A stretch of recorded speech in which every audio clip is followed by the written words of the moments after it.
Okay, well, welcome to episode 3 of ROTC and the Office of Student Veteran Engagement, interviewing alums. I'm Charlie Foster, the Director of the Office of Student Veteran Engagement. I have with me Captain Justin Rhodes, who is here from ROTC. And our two special guests today are Colonel Matt Abbruzzese and Justin Herbermann. So thank you, Colonels, for joining us here today and for sitting for a couple of questions. We will pass this on to the ROTC cadets and to the student veterans. So thank you so much for taking some time today and fielding some questions for them. So we will start with you guys just telling us a little bit about yourselves and about your background, especially your time at William & Mary. So if you could, just tell us your class year, your major, and maybe one or two extracurricular activities or memorable experiences that you had while you're at William & Mary. So Colonel Abbruzzese, we'll let you go first. Hey, thanks. I appreciate the dial-in. Appreciate it, Charlie. Yeah, so class of '94, I was a government major. As far as extracurriculars, in addition to doing ROTC for all 4 years, took a number of theater classes. So got a little, was engaged with our theater department there, which has some fine alumni as well.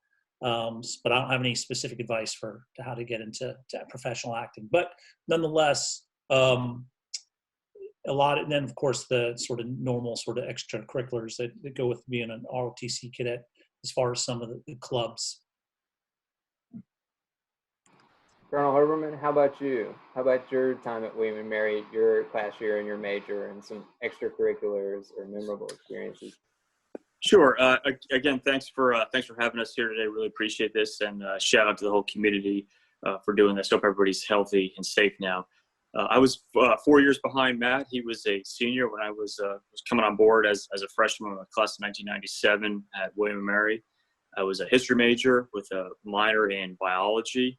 It wasn't always that way. I started out in bio, and then history was a minor, and then I think it was organic chemistry too. I met, and it didn't like me so much, so I flip-flopped those majors after sophomore year. And then in addition to most of the ROTC activities, there was a lot of ROTC extracurricular activities that I enjoyed, like Ranger Club, Persian Rifles, that kind of stuff. But I was also, and I still am, a volunteer fireman back in my home state, New Jersey. So if I'd go back on the weekends, I'd do a lot of that. And I managed to join the Williamsburg Fire Department for a while I was an undergrad there, and enjoyed doing that. So that's my William & Mary background. Awesome. Thank you for sharing that. And we'll stay with you for a minute. Can you just talk about your MOS, kind of the duty stations that you've been to in your Army career, some memorable experiences since you finished ROTC? Sure. So again, I was commissioned in '97 as a transportation officer. First assignment was at Fort Eustis, where I went through my basically my basic officer training program. Then went on to Fort Bragg, North Carolina. Again, pretty close to home, pretty close to William & Mary. I started out as a paratrooper there, running what was called the ADAG, Arrival Departure Airfield Control Group. Had an awesome time. I was a lieutenant. Really loved it. Had a lot of fun at Fort Bragg. Then I served for a year in Pennsylvania. Then back to Virginia, to Fort Lee, which is outside of Petersburg, Virginia. And then around, that was the time of 9/11, then off to Korea for a year, and then to Fort Campbell in the 101st Airborne Division. And I served for a long time with the 101st Airborne Division through 2 deployments to Iraq, a company commander of a truck company there. Came out of Iraq after a little over 2 years. Went to U.S. Army South in San Antonio, Texas, and that was the first time I was on a high-level staff. Served at what was called the Army South as the G4 logistics planner. From that, I went on to the Command General Staff College at Fort Leavenworth, then the School of Advanced Military Studies at Fort Leavenworth, then back to Fort Campbell, back to Afghanistan. Out of there, came back to Fort Lee, Virginia, where I served 3 years at Fort Lee, working for the Sustainment Command there. And then battalion command at Fort Bragg from 2015 to 2017. After battalion command, I went to the War College at National Defense University here in DC. And now I've been serving on the joint staff in the J4 for the last 2 years. And then I I actually go down to Fort Lee this summer to take command in the summer of 2020. All things COVID dependent, but that's the plan now. Thank you for that recap. Matt, how about you? MOS, duty stations, memorable experiences? Yeah, so I'll follow Justin's lead. But for clarity, retired about 4 years ago, at the end of 2015. But starting from scratch and working towards today. Graduated from William & Mary in '94. Was an infantry officer, branch detailed to military intelligence. So Justin, I assume they still have the branch detail program. Yeah, it was a 4-year detail. While I was an infantry officer, I served in the 3rd Infantry Division that was then transitioned to 1st Infantry Division. But the important part of that was that was in Germany for my first tour as an infantry officer. Had a couple peacekeeping deployments to the Balkans. Fantastic time as an infantry officer, and I'd recommend to all the cadets consider going into a combat arms if you have an opportunity that I found it personally rewarding, or at least some sort of assignment, if not combat arms. I don't want to be totally prejudicial. An assignment where you get to be a platoon leader. After my first tour in Germany, went out to Fort Huachuca to transition to Intel. Went to the Intel school where I specialized in signals intelligence, which led to an assignment after that at Fort Meade, Maryland with the National Security Agency. Did the routine sort of company command slots and other positions while I was at the fort, as we call it. After a few years at Fort Meade, had the opportunity to go to graduate school en route to teaching at the United States Military Academy in the Department of Social Sciences.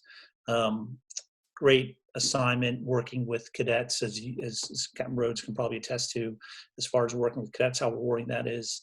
And of course, it was nice to be able to go to grad school full time and focus on that while on active duty.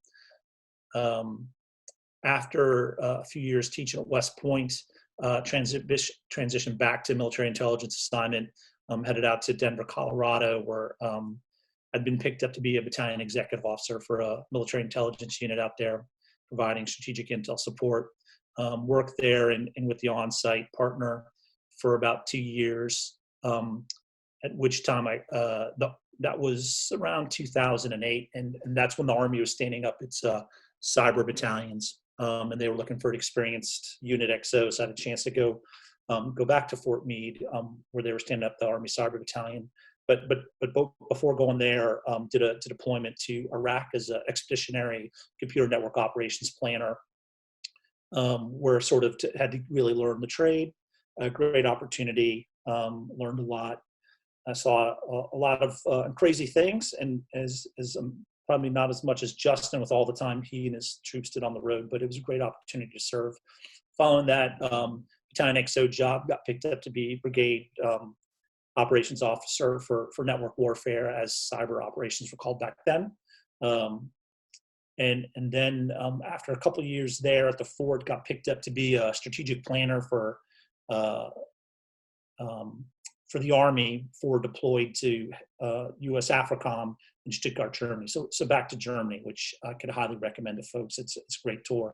After 3 years in Germany, where we got to see a lot of Europe, we got a chance to come back to the Army for my final tour in the headquarters department of the Army, where I was a team leader and then later branch chief.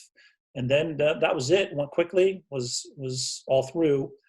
After hitting about the 21-year mark, after dropping paperwork, transitioned to be a program manager for a defense contractor at the corporate headquarters, responsible for hiring and deploying personnel to Afghanistan to support the operations there for about 2 years. Rewarding in a different sort of way, working clearly with all civilians at a corporate headquarters where many of them had not served in the military. It was an interesting experience, but for me personally, not as rewarding as being sort of on the inside, working on the policy goals and objectives for the country. So in 2019, or actually in early 2018, came back to work for the Department of Defense on Office of Secretary of Defense staff in the Special Operations Low Intensity Conflict Assistant Secretary shop, and worked influence activities there for about 2 years before I took my recent job earlier this year,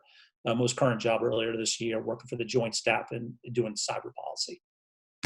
And I don't mean to drone on, but I offer up the details so folks can pick up if there's one kernel of the sort of part of that story that's useful to them that they want to sort of dive in on, that they can feel free to reach out to me. Well, for that ROTC cadet perspective, I'm going to turn it over to Justin to ask any follow-up questions about any of those duty stations, but also if you want to ask for advice for the cadets, for the officers-to-be. Yeah, Charlie, thanks. And Matt, I agree with what you said a while ago. Teaching cadets is so rewarding. At least William & Mary, all their cadets we have here are very receptive. They're eager to learn, and they're smart. So it's fun going to work every day. Best time I've ever had. I don't know, my career's not as lengthy as y'all's is yet, but one day. But yeah, it's very rewarding. So my first question is, what advice do you have for junior officers, newly commissioned officers, when they get to their platoon or company? I don't know, Matt. You wanna go first? Yeah, Matt, sure. do you want me to take that one, or? Oh. Okay, doesn't matter to me. Yeah. Well, I'll take it, and then I'll turn it over to you, Matt. So what I look for in young lieutenants was always somebody that was a get-goer, that really had a hard drive. So it's that internal ambition to take any challenge, any problem. I realize as a young lieutenant, they haven't experienced things yet. So I'm not looking for necessarily someone who's super experienced in everything. I just want someone who's aggressive and wants to try new challenges and problems. And then the second thing I'm really looking for, or that I looked for when I was a battalion commander, is someone who could write well.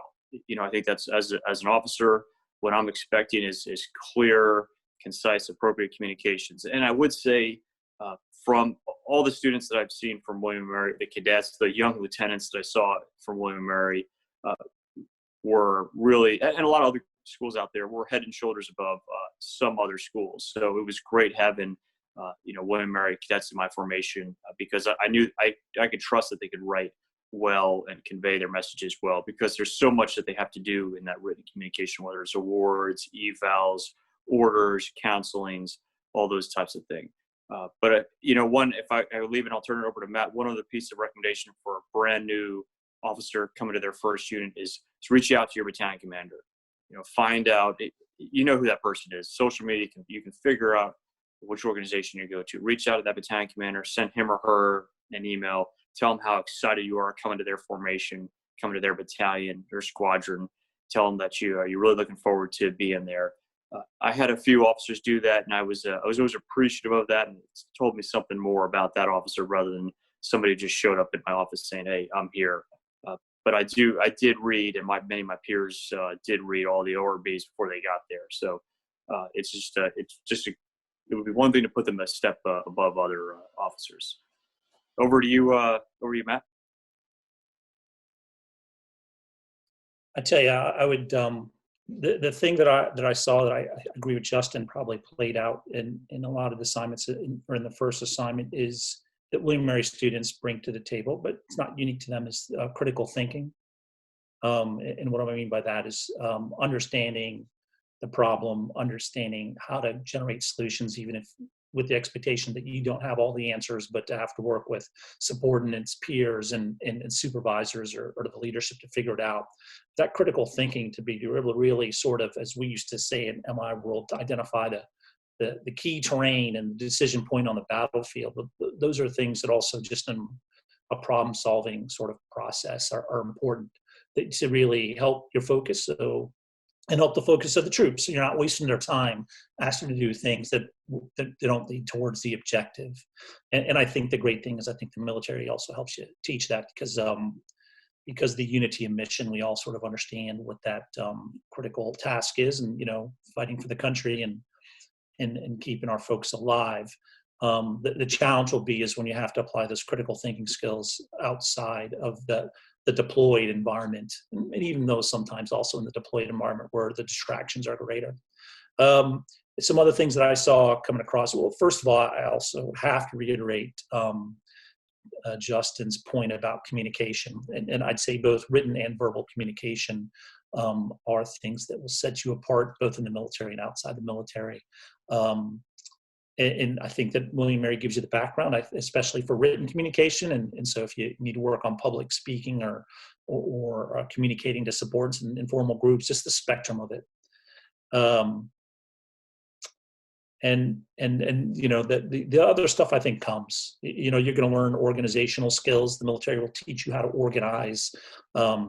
But those things, as far as critical thinking, I sort of felt like those things, and communication, I felt like people tended to bring those into the military by having some humility and understanding the perspective of others, and then also by being willing to work on it and learn. Thanks. No, Matt and Colonel H, I think that's spot on. I think having the drive to work and having the critical thinking skills and be able to come up with solutions and be able to communicate effectively is absolutely critical to any officer, regardless of whatever branch he or she may do. Which is a good segue to my next questions: is what are y'all thoughts on leadership, good, bad, or indifferent? How can I be a better leader? You know, leadership isn't stagnant.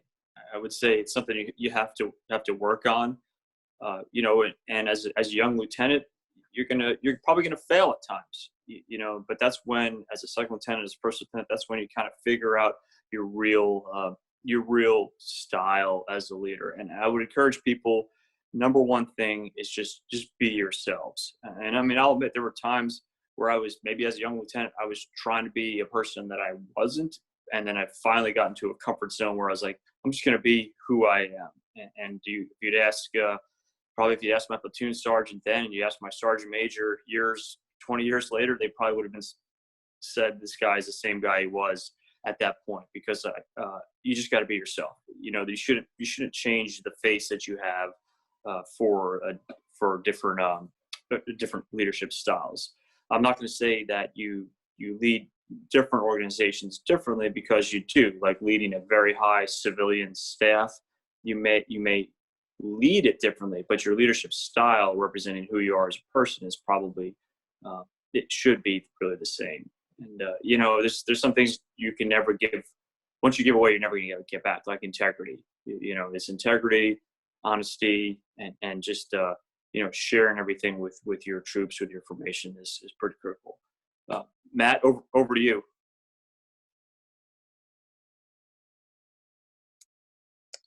Thanks, Justin.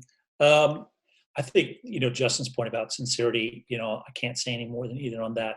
That's really helpful.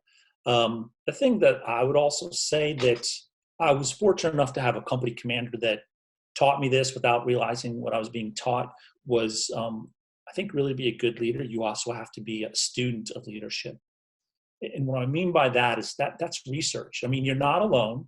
The thing that I found also, like Justin, was we are probably immature to a degree in our leadership styles, but there's probably something that is more natural to us personally, whether we're introverts or extroverts or well-spoken, but there's tools out there, websites, reading, and some of that's the classic book. It's I'm sure Justin has like a list of like is the books he wants his lieutenants to read or something like that.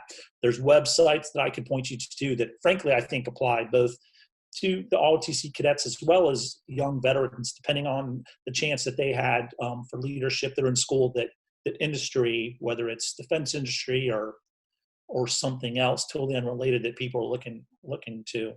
And that research, and maybe that's something, you know, Charlie, you want to add in there. There's some websites I could add. You know, if it's movies, I've got a friend of mine who taught a class about U.S. film and foreign policy that is intended to teach about leadership. You know, things that movies I hadn't heard of that I got introduced, like 12 O'Clock High, you know, old Gregory Peck movie that when you watch it's like, oh, that's what that means. And it may not be your leadership style, but you'll recognize it. And that'll be helpful. And sometimes it's even just the sort of language or story that you can use to explain a philosophy to the students. And that's why I always, whenever somebody sent me some battalion commander's command philosophy, I always read it, even if it, you know, some parts I'd like and some parts I didn't. And for lieutenants, I'm sure the cadets, maybe as part of an exercise rather, are going to write a leadership philosophy. That should be a living document for them. And it can be informed by research. And so, the resource skills you're learning in college can help you with that. But there are also some ones that maybe your alumni that you're interviewing might have access to. And just as I'm talking here, I'm thinking at the same time, hopefully in a coherent manner, maybe that's something you want to collect when you collect the interviews. Like, hey, is there a particular book, website you go to? I'd be wary of saying, look, here's on Clausewitz, read that, good luck. However, there are some that I've found that I read as lieutenant, and some I get introduced now that we'd be happy to pass to you. Over. Thanks, Matt and Colonel Herbermann. I think those are both spot on. I did have one follow-up question based off of one thing that Colonel Herbermann said. You brought up platoon sergeant and sergeant major. Can you go in a little more detail, that relationship between that, that officer and that NCO, especially how important it is as a junior officer? Sure. Actually, before I jump into that, I do want to echo Matt's comment that you got to be a lifelong learner. You've got to be a student of your profession, whether you think you're just going to be in the Army for 3 to 4 years and get out, or you want to make it a 20-year career. Be a lifelong learner. And I grew up in the generation where that means reading a lot of books, but there's other ways to do it too. Blogs, podcasts, listen to things, study, learn about not just military history, but you can understand government and economics and leadership and military history on top of that. But going to your point about being or serving with a platoon sergeant and sergeant major. Hey, I want to say one thing. Shout out to the NCOs within ROTC. Sergeant First Class Michael P. West was my William & Mary NCO instructor for all 4 years there. Still to this day, I remember that man as one of the most fantastic non-commissioned officers whom I've had the privilege to serve with. And I think ROTC really does pick some great NCOs to serve with. For those cadets that are still there right now and that are going to matriculate on to be young lieutenants, I'd encourage as much as they can to pick the brains of those NCOs that are in your program. Okay, so then you go onto the field and you meet that platoon sergeant for the first time. Realize that he or she, except for your prior service officers, they've got more years in doing what they do in the Army than you do. However, the Army has got a role for you, and the Army's got a role for him or her, and you lead that platoon through teamwork, through a symbiotic relationship with that individual, and that's something that's got to be worked on. It's tough to say an example of a marriage because most of your lieutenants, cadets aren't married right now, but it's a relationship that you have with pick like your best friend, and you've worked on that relationship over time. Well, you've only got about 18 months to do it with a platoon sergeant. You've got to, as soon as you get there, hit the ground running, work on that relationship with that platoon sergeant. And if you find areas with that NCO that you don't agree with, you've got to address those privately. Okay, I'll go back to with my battalion sergeant major and I. Whenever we might have some disagreements, but it was always behind closed doors. Him and I knew what those disagreements were. He knew my personality. I knew his personality really tightly. But when that door opened, we came out. We were the face of the battalion together. And he was able to execute my guidance and get the message across the battalion. So there's that you'll get to learn. And I would say probably the same way with my platoon sergeant from years before. That's just some points there. Over to you, Matt. Yeah, so my time there might be a little more dated than Justin, just because I left the military 4 years ago. But so I'm going to be drop some frankness here, right? So the reality is we are told as officers, look, show up at your first unit and your NCOs will take care of you. I think to Justin's point, it's you are assigned to be the platoon leader, and you may not have the best NCOs, and so that goes back to that critical thinking. And I think what people say all the time is like, look, just listen, observe for the first 30 days. Don't come there taking it. Part of that is because you are trying to understand what is not working, and assess the NCOs. Now that's saying most of the platoon sergeants and first sergeants and sergeant majors I work with in the military. I tend to be a binary guy, maybe because I work cyber policy. And anytime you're better than 50%, anytime you're, 0 and 1 are the choices. So anytime you're better than 50%, you're exceeding the standard. I think the Army delivers, the military delivers with their NCOs more than 50%. But it'll be challenging and to you in some cases, and maybe it'll be easy for you. There's not, I think, a sort of I don't know that you can always guarantee that you have one or the other. I've had both, and you just have to pay attention, know that you are confident in your own core values, and then be prepared to share those and lead and understand the difference between a public conversation with your senior leaders, NCO or officer, and a private conversation, and how to best balance those is a really great point. No, thank you, gentlemen. I think that's great advice. I know that the 2 NCOs we have at William & Mary right now, Sergeant First Class Daniel Snyder and Master Sergeant Michael Bass, who's about to be Sergeant Major Bass, are 2 stellar NCOs, and I know they provide constant guidance to the cadets here at William & Mary. So thank you for that. And one thing, that makes me think of is, like, you may be in a situation where you don't have a great NCO, but there are other NCOs available for you to reach out. And I don't think there's any harm in that. Clearly, you don't want to undermine your platoon sergeant or your senior NCO when you do that. But ideally, maybe that's the battalion sergeant major, or on the first line, it might be your first sergeant to be the senior mentor for NCOs there to help you sort of talk through an issue with them. So that's but the last thing I'll leave on before I move on is, like, ultimately the civilian world as well as the military world is made up of people, and so it's sort of the same dynamic even for those folks who are outside the military.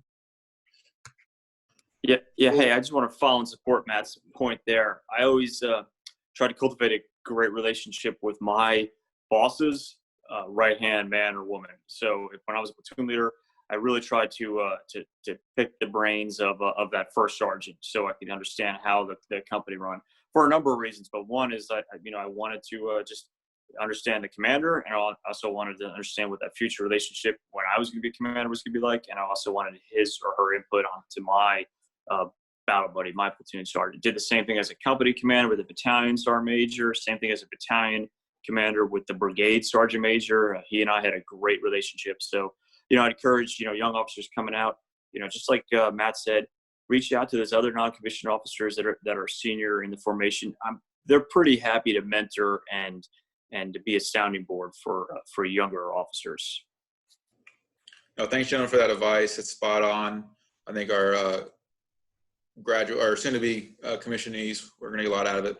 Charlie, I'll turn it over to you for the next question. Thank you, sir. So Matt, you kind of touched on this a little bit, and for our student vets, when they graduate, they're going into a job search, and they're starting a career after the military and after higher education. So during your transition, I think that you probably saw folks value your military background, especially based on your description, working for a contractor and of course in your role now. But can you talk a little bit about when you do have to translate your military experience for civilians, how you help them understand a little bit?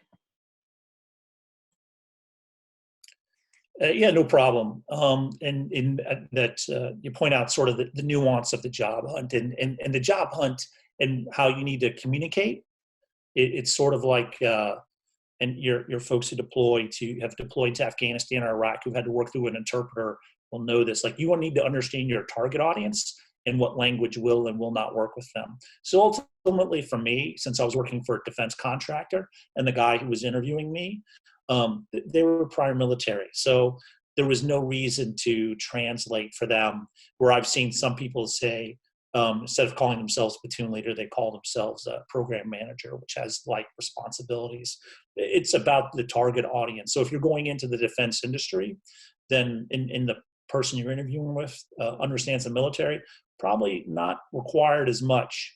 But when we're talking about, if you're even whether it is defense industry or you're spreading, your wings a little bit farther, it's two things, and it does go back to that, what I'll call that IPB, or the Intel Prep of the Battlefield, where you want to land and what you want to do, and being able to communicate with them in a way that means something to them.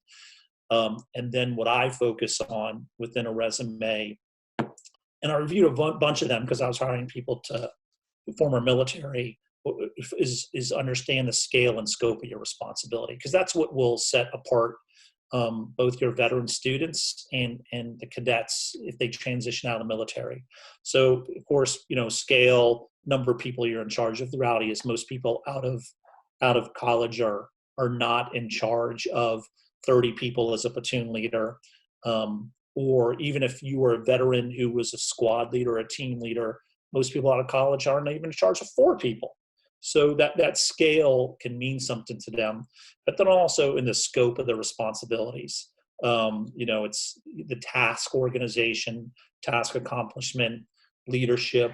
And then the thing that I tend to like to focus on and understand, especially if I'm hiring someone for a leadership position, is people's understanding of how to lead down, lead up, and then lead across peers. And so leading down, of course, is sort of the simplest one because our soldiers have to listen to us, right? So but really having a sincere invested interest in them. And so understanding how to develop people, that goes back to that research. And leading across peer leadership, probably the most challenging one for many of us. And then leading up, meaning being a good follower. So while I said before, you want to be a critical thinker, nobody wants the smart ass in the back of the room who say, well, what about X, Y, and Z? You need to understand how to do that. So communicating that scale and scope of your responsibilities in a language that means something to people.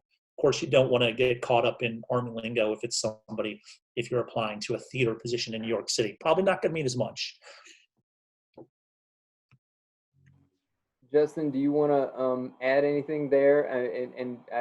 Matt, I'm glad you mentioned hiring because sometimes that gives us a little bit of insight. But just any kind of observations that you have, Justin, about translating your military experience for the civilian side. Sure. I've had a couple recently in this position in the Pentagon. I've had contractors come and work for me, and I've worked around civilians. So similar to Matt's experience, and I've seen it while I'm still wearing the uniform. I guess my point out there for a number of your student veterans, if they really love that military ethos and they want to get back into it, there's some great opportunities within the federal government to continue to serve the nation and their calling to do that through the Department of Defense. And I'd also add, I discovered about 2 years ago the Department of Homeland Security, not discovered it, but I spent a short sabbatical over there, and the number of veterans who are serving within DHS is pretty amazing. And they have a very similar type culture to DOD, and they're a great organization. So if you've got vets that are graduating and married in a couple of years and want to serve that time in the federal government to get that piece, to get that satisfaction from working a higher calling rather than just commercial industry business, I'd encourage them to look at DHS and DOD. Well, that is great advice, and we will certainly encourage them also. One question that I think both of you can help answer is, because you have multiple degrees, can you talk a little bit about how you chose your programs in grad school, and then how you had success there? Because I think both the ROTC cadets and the student veterans are, right now, knee deep in their research, in their writing, in their working with maybe civilian students in small groups, dealing with professors. I just would like any advice that you guys have about juggling responsibilities and doing the research and doing the work for our students who are, students first and then participating in groups like mine and ROTC also at the same time.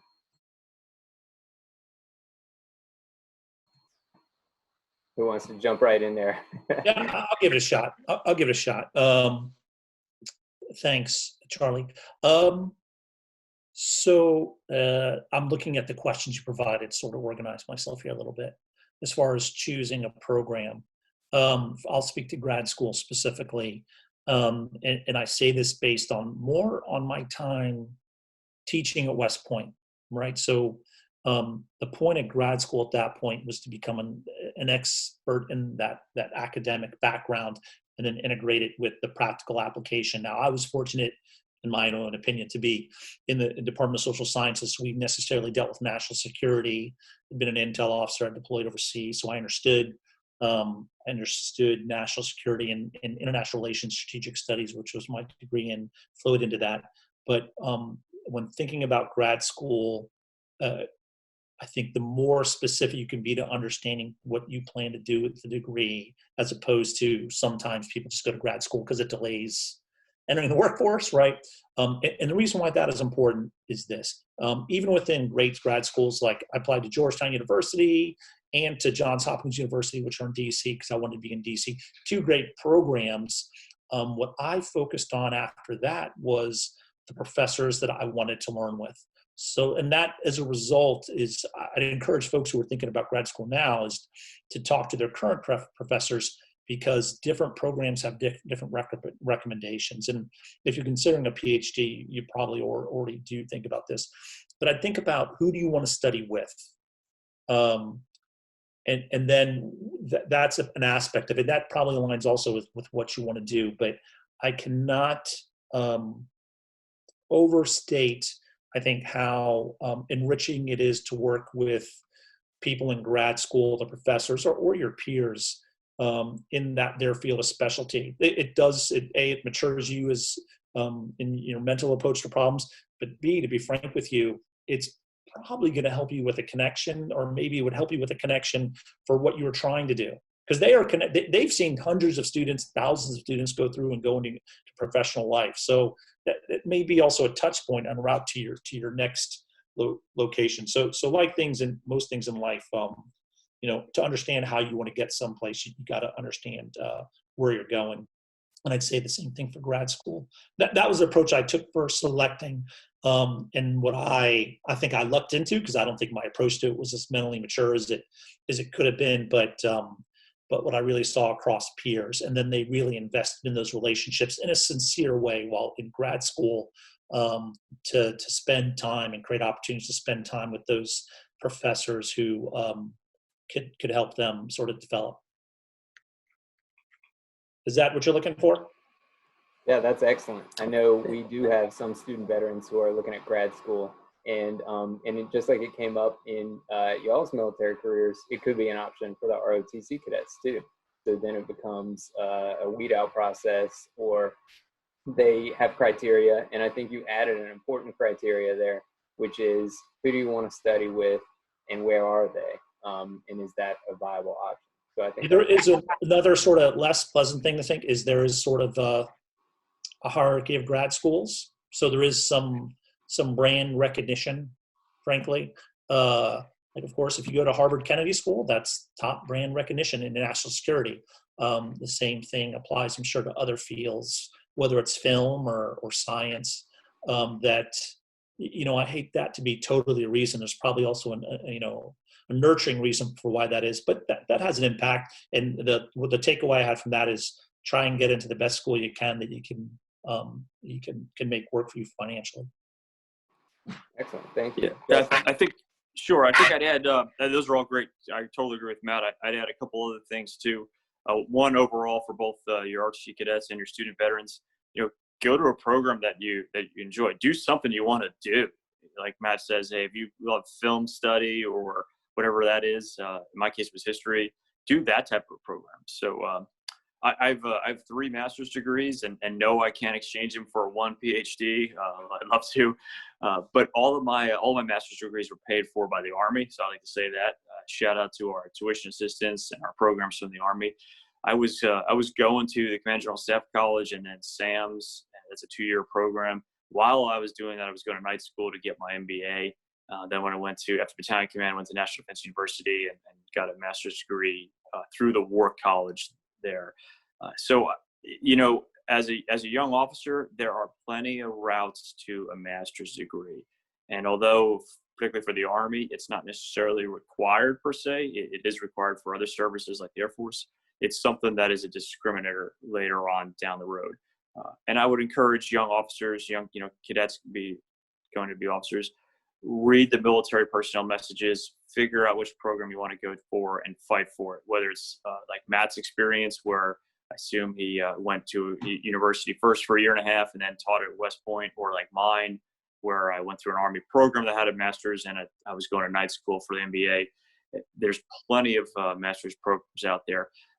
I'd say the one bottom line is if you're on active duty, don't pay for it on your own.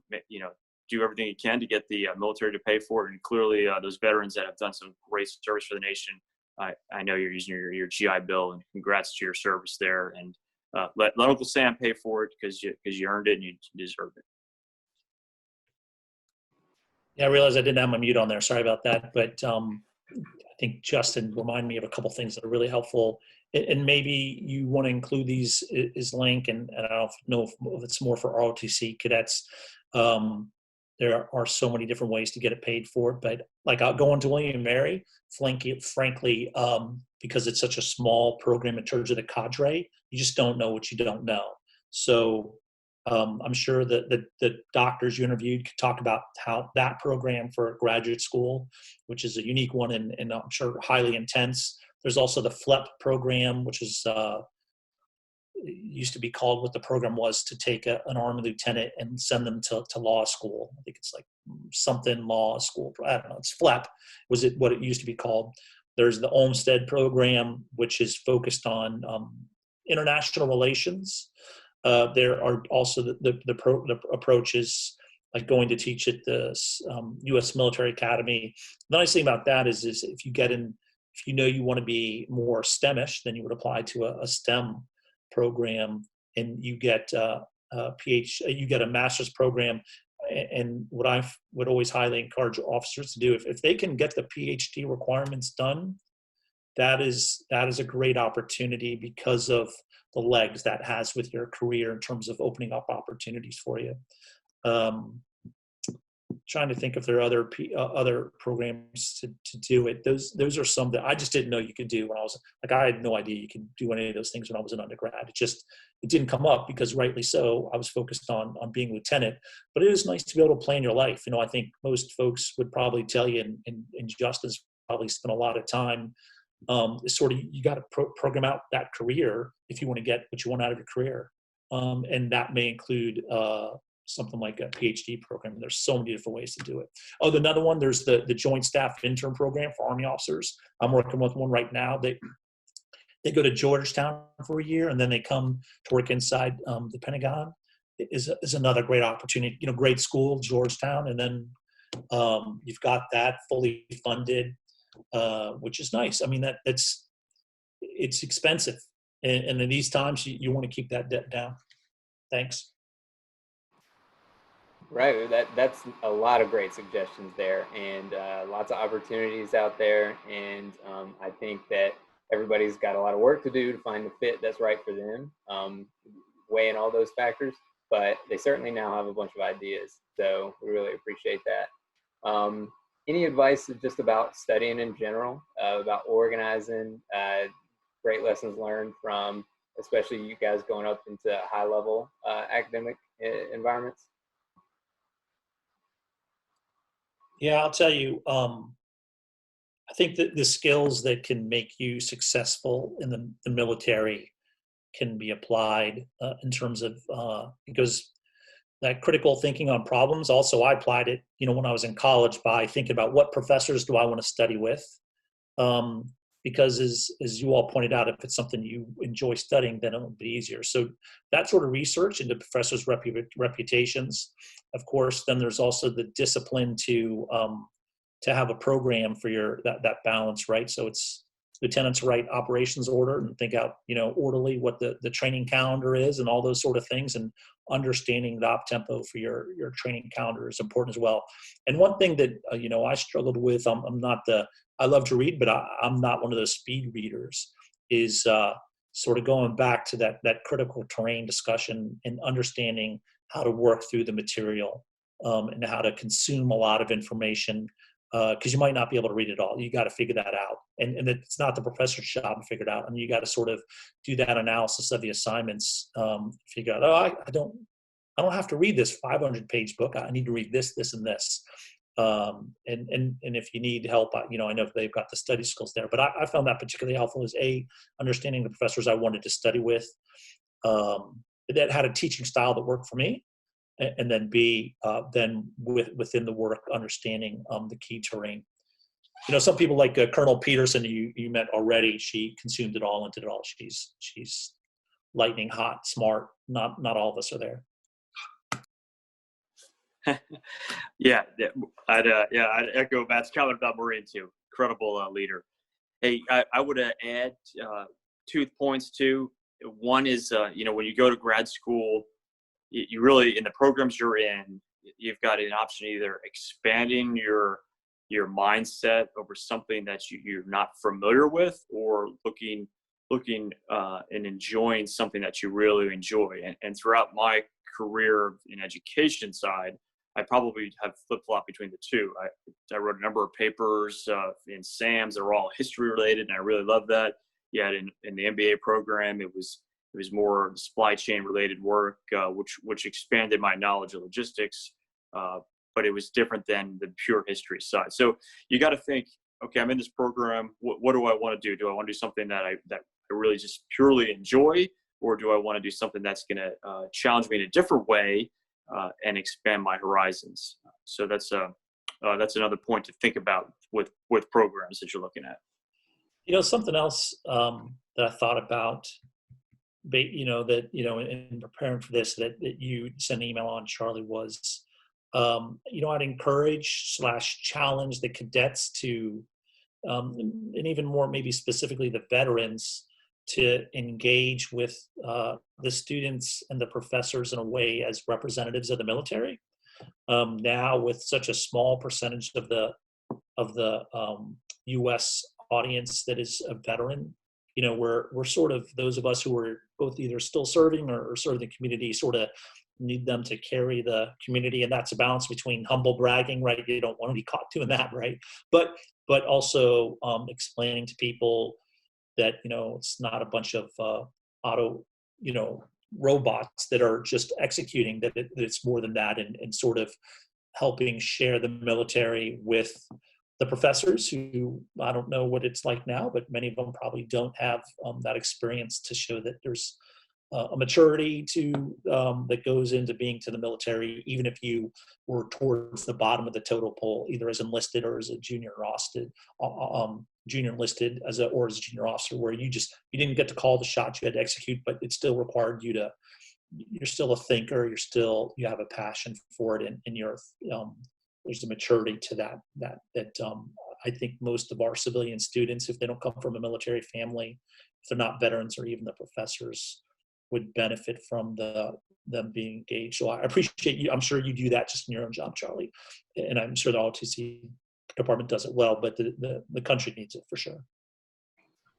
Absolutely. I think that's right on. Justin, do you want to jump in there? Yeah, sure. One other thing I wanted to add too, and I think your student vets have already figured this out. When you go to an advanced program or just back to school, take that as your job. I know that it's always, and your cadets might not realize that right now because they are students, but there was always a little bit of a transition period when I came out of an operational assignment into school, and I was suddenly, not working 18 hours a day, but yet I was in a classroom for a few hours, and then the rest of the time was my own.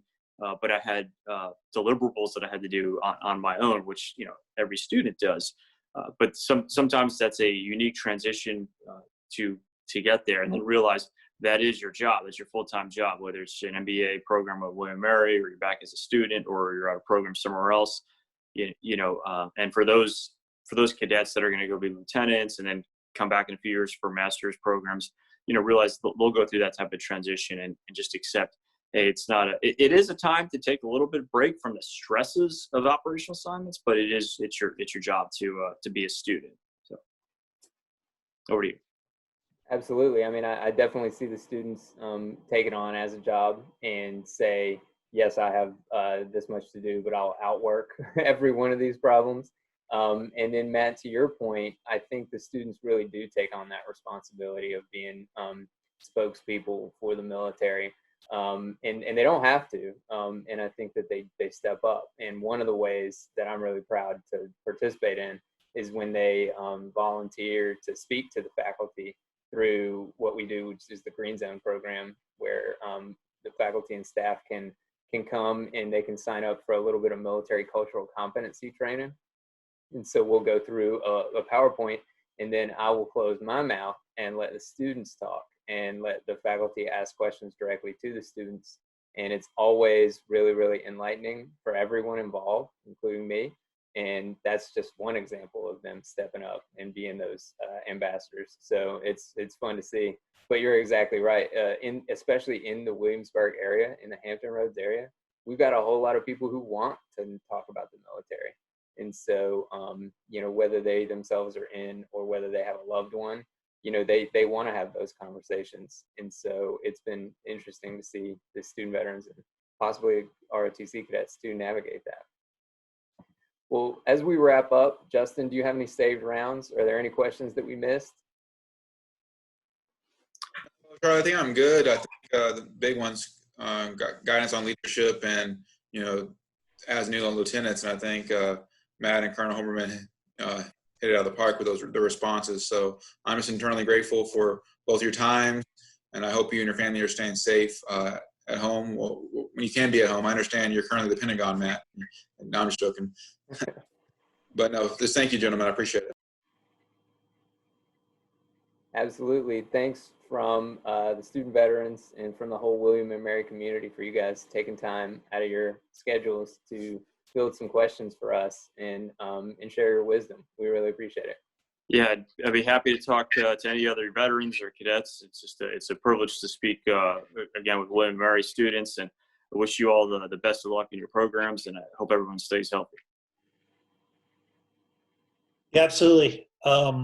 Agree. And, you know, for the veterans in particular who are getting out, if they're looking, you know, my specialty is probably national security, right? Like I stayed in the business. If they want to send a resume, or if they're talking about going to work for a federal agency and they've got questions on that agency, I'm happy to provide what to the degree that I have an understanding of it, whether it's intel related, which was most of my career, or more specifically DoD or cyber or something like that.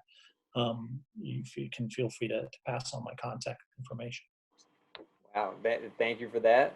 Thank you both for not only talking today, but for just being part of the tribe. You know, we're proud to have you, and this is a great example of why this is such an awesome university to work at and work with. So thank you to you guys for the call, and we hopefully will see you soon when we're allowed back on campus and you guys are allowed to return with us. But thanks again for everything. Take care, fellas. Thanks.